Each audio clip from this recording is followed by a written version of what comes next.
Hello guys, welcome back to my channel. तो बढ़ते हैं हमारे आज के एपिसोड की तरफ। एपिसोड के स्टार्ट में हमें दिखाया जाता है लाइजिंग एक मीटिंग अटेंड कर रहा था। लिली उसके पास खाने का पूछने के लिए आती है मगर हिम्मत नहीं कर पाती, इसलिए सोचने लगी क्यों ना मैं खुद ही हम दोनों के लिए कुछ अच्छा सा बना लूं। फिर लाइजिंग के लिए पिकल्ड फ्रॉक बनाने लगी, मगर बनाती कैसे डरने के साथ साथ उसे फ्रॉक पर रहम भी आ रहा था। काफी मेहनत के बाद मजे की डिशेस बनाकर टेबल सजा लिया। यहाँ लाइजिंग भी मीटिंग खत्म करके स्टेज से नीचे आ रहा था। इतनी सारी डिशेस बनी हुई देखकर सॉरी करने लगा, क्योंकि वो मीटिंग में इतना ज्यादा बिजी हो गया था कि खाना बनाने में लिली की हेल्प भी नहीं कर सका। खाने के दौरान ही एक प्लेट को देखते हुए कह रहा था, पता नहीं क्यों पर मुझे ये प्लेट जानी पहचानी लग रही है। जिसपे लिली बोली, हाँ ये प्लेट, ये तो मैंने वहाँ पीछे से उठाई थी, थोड़ा डस्ट था इस पर मैंने अच्छे से वॉश कर दी। तुम्हारे किचन में और प्लेट्स मिल भी तो नहीं रही थी। ये सुनकर तो लाइजिंग के पांव तले जमीन ही निकल गई। बोला, कुछ पता भी है? यही प्लेट में पिछले हफ्ते 3 मिलियन यंस की लेकर आया हूँ और वॉश करके तो तुमने इसका बेड़ा ही गर्क कर दिया। यहाँ लिली को भी समझ नहीं आ रही कि इस वक्त रोया जाए या हंसे। फिर लाइजिंग बोला, लेकिन कोई बात नहीं, मैं जानता हूँ तुम काफी मैच्योर और कॉम्पिटिटिव लड़की हो। जब तक कंपेंसेशन नहीं भरोगी तब तक तुम्हें अच्छा फील नहीं होगा। यानी कि वो अब जानबूझकर लिली को कंपेंसेशन भरने के लिए फोर्स कर रहा था। नेक्स्ट सीन में सिस्टर डिंगजी उससे प्रोजेक्ट के बारे में डिस्कस कर रही थी, जबकि लिली कंप्यूटर के सामने बैठे पार्ट टाइम जॉब ढूंढ रही थी। जैसे ही डिंगजी ने उसको नोटिस किया, उससे पूछने लगी कि क्या उसको पैसों की कमी हो गई है। अब वो सिस्टर डिंगजी के कान में अपना सारा दुखड़ा सुनाने लगी, जिसपे उसने मशवरा दिया कि फिर तो तुम्हें अच्छे से काम करना चाहिए। हो सकता है किसी दिन बॉस का मूड अच्छा हो और तुम्हारा सारा कंपेंसेशन माफ कर दे। ये आइडिया लिली को तो काफी पसंद आया। इसी आइडिया को फॉलो करते हुए लाइजिंग की एक सर्वेंट की तरह ख्याल रखने लगी।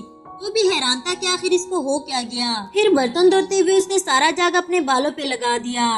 लाइजिंग उसके पास जाकर उसके बालों में वही पोनी लगा देता है जिससे उसके बचपन की यादें जुड़ी थी। लिली तो एक बार फिर से उसके ख्यालों में ही खो गई, मगर तभी खुद को समझाते हुए कहने लगी, नहीं नहीं, वो मेरा ब्रदर इन लॉ है, मैं उसके बारे में नहीं सोच सकती। नेक्स्ट सीन में ज़ावरान के फोन पर मॉम की कॉल आती है।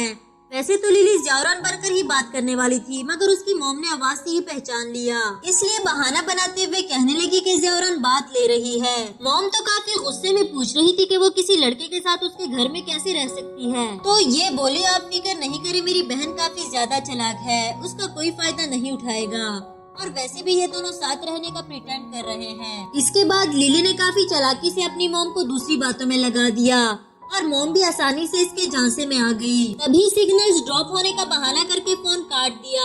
खुद से कहने लगी, गॉड प्लीज मेरे मॉम डैड को पता चलने मत देना, वरना वो लोग तो मुझे जान से मार देंगे। आफ्टर दैट वो लाइजिंग के कपड़े लेकर उसके रूम में आती है। एक बार फिर से ख्यालों में खो गई कि लाइजिंग उसकी इतनी मेहनत करने पर उसकी तारीफ कर रहा है और उसका कंपेंसेशन भी माफ कर दिया, मगर ऐसा तो कुछ भी नहीं था। उसके हाथ से कपड़े लेते हुए लाइजिंग उसे वहाँ से जाने को कहता है। फिर अपने रूम में जाने के बाद उसे याद आया कि मॉम से बात करते हुए मैंने गलती से अपनी नाइटी लाइजिंग के कपड़ों के साथ रख दी, एंड अपने लक को कोसते हुए कहने लगी कि जब से यहाँ आई हूँ गलती पर गलती ही कर रही हूँ। खैर गलती की है इसलिए सुधारना भी तो उसी को था।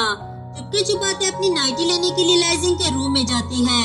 ऐसे फनी एक्ट्स करते हुए लाइजिंग ने उसे देख लिया, साथ ही बोला, तुम्हें पता नहीं एक लड़का लड़की का अकेले रूम में होना कितना डेंजरस होता है। इसमें लिली तो काफी ज्यादा घबरा गई, कहने लगी, मुझे माफ कर दो, मेरे कपड़े गलती से तुम्हारे कपड़ों के साथ आ गए थे, बस वही लेने आई थी। यहाँ एक बार फिर से हड़बड़ाते हुए लाइजिंग के ऊपर गिर गई और तो और उसको थप्पड़ भी मार दिया। अब तो वो और भी ज्यादा नर्वस हो गई। एक ही सांस में कब से क्या बोली जा रही है उसको पता ही नहीं चल रहा। उसकी ये वाली हालत देखकर लाइजिंग बोला, तुम्हें प्लेट के लिए पे करने की कोई जरूरत नहीं, मैं मजाक कर रहा था। ये सुनने के बाद लिली भी खुश हो गई, कहने लगी, मुझे पता था तुम इतने भी बुरे इंसान नहीं हो सकते। चलो आज से हम अच्छे फ्रेंड्स बन जाते हैं। अगर तुम्हें मेरी सिस्टर पर क्रश है तो मैं उसे मनाने में तुम्हारी हेल्प करूंगी। पर लाइजिंग तो उसको सीरियस फेस के साथ घूर रहा था। लिली भी उसकी फेशियल एक्सप्रेशन समझ गई और वहाँ से जाने लगी। तभी लाइजिंग उसके बालों से पोनी निकालते हुए कहने लगा, तुमने पूछा ही नहीं कि ये पोनी किसकी है। और हमारी बोली सी लिली तो एक बार फिर से बकवास करते हुए कहने लगी, ये जरूर किसी टैलेंटेड और प्यारी लड़की की होगी, बिल्कुल तुम्हारी तरह। इस बकवास पे तो लाइजिंग भी उसको नाइटी पकड़ाते हुए बोला, अपने रूम में जाओ। उसके जाने के बाद लाइजिंग खुद से ही कहने लगा, उफ कितना मुश्किल है स्टूपिड लड़की को अपनी फीलिंग्स बताना। सीन शिफ्ट होकर किंग यान और उसके फादर पर आता है।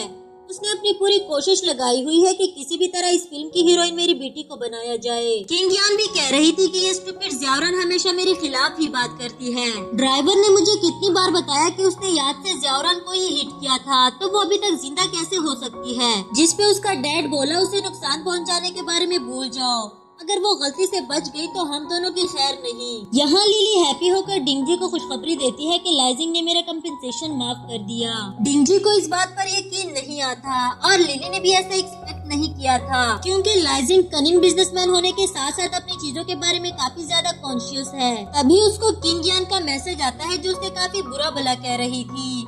तुम मुझसे मेरे लाइजिंग को छीनना चाहती हो, अभी के अभी दफा हो जाओ उसके घर से। मजे लेने के लिए लिली भी बोली, अभी छीना ही कहाँ है, आगे आगे देखो होता है क्या। आफ्टर दैट श्वानजी उसे आकर बताती है कि तुम्हें न्यू फिल्म की हीरोइन टीना से मिलने के लिए जाना होगा। तो इससे अगले ही सीन में हम लिली को टीना के पास देखते हैं, जो इससे एक रिक्वेस्ट कर रही थी कि वो एक टीवी शो में जॉब कर रही है, इसलिए उसकी टाइमिंग को सेट किया जाए।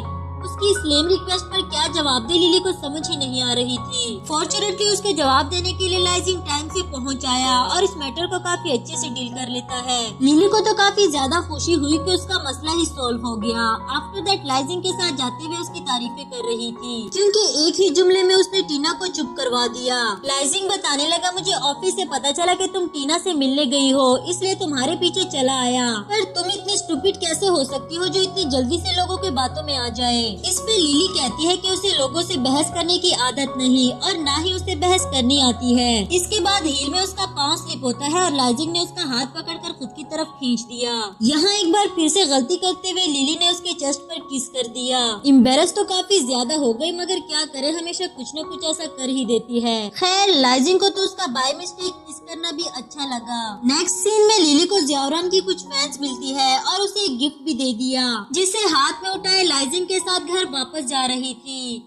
वो भी पूछने लगा कि क्या तुम्हें ये गिफ्ट इतना ज्यादा पसंद आया कि इसको रखना भी नहीं चाह रही। लिली बोली, मैं रखना तो चाहती हूँ पर पता नहीं क्यों ये मेरे हाथ से उतर ही नहीं रहा। नहीं यकीन आ रहा तो ये देख लो। अगले ही सीन में लाइजिंग उसको डॉक्टर के पास ले आया। सुपर ग्लू लगने की वजह से उसके हैंड पर बैंडेज करवाई। आफ्टर दैट बॉक्स ओपन करके देखा तो उसमें लिखा हुआ था, बाढ़ में जाओ मनहूस लड़की। लिली को तो काफी गुस्सा आता है। घर आने के बाद भी उसे एक नंबर से अजीब अजीब मैसेजेस आ रहे थे, बट जब लाइजिंग कॉल करने लगा तो वो नंबर बंद था। उसे बुरा भला कहने के बजाय लिली उसको टेक्स्ट करते हुए एडवाइस कर रही थी, मगर इसकी ये काइंडनेस देखकर लाइजिंग भी इस पर हंसने लगा। और तो और किंग यान को छुड़ाने के लिए लाइजिंग के साथ एक फोटो लेकर उसे सेंड कर दी। दूसरी तरफ किंग यान ने पता लगा लिया कि कल लाइजिंग फिल्म की लोकेशन पर जाने वाला है, इसलिए उसको चेस करते हुए वहाँ पहुँच गई। यहाँ सभी एम्प्लॉइज इतनी सारी स्टेयर्स चढ़ कर थक गए थे, मगर लिली ज़्याओरन बनने के चक्कर में अपनी थकन को छुपाती रही। जो मर्जी हो जाए वो है तो लिली ही, ज़्याओरन की तरह परफेक्ट थोड़ी ना हो सकती है। बेचारी थकन के मारे वही स्टेयर्स में ही लेट गई। लाइजिंग भी सारे रास्ते उसके फनी एक्ट्स पर चुप चुप कर हंसता रहा। यहाँ किंग यान लाइजिंग पर अपने हुस्न का जादू चलाने के लिए पहुँच जाती है, चाहे वो बेचारा किसी भी तरह अपनी जान छुड़ाने की कोशिश कर रहा था। पसीना साफ करने के लिए कभी टिश्यू देती है तो कभी पानी। एम्प्लॉइज भी देख रहे थे कि ज़्याओरन अपने बॉयफ्रेंड के साथ फ्लर्ट होता हुआ देखकर कैसे बर्दाश्त कर रही है। लाइजिंग ने वही पानी लिली को पीने के लिए दे दिया, जिससे किंग यान को तो और तप चढ़ गई। किंग यान किसी भी तरह करके इन दोनों को साथ रहने नहीं देती, मगर लाइजिंग उसके इरादे बहुत अच्छे से जानता था। पाँव पर चोट लगने का बहाना भी कर दिया, मगर लाइजिंग अपने असिस्टेंट से कहने लगा कि उसको उठा कर ले आओ और खुद लिली का हाथ पकड़कर आगे आगे चलने लगा, जिसपे किंग यान का पारा तो और हाई हो गया। अगले ही सीन में लिली काफी थक हार कर अपने रूम में आती है और वो जैसे ही वॉशरूम जाने लगी वहाँ पहले से ही लाइजिंग मौजूद था, क्योंकि वो एक बार फिर से मिस्टेक करते हुए उसके रूम में आ गई। इसके साथ हमारा ये एपिसोड भी खत्म हुआ।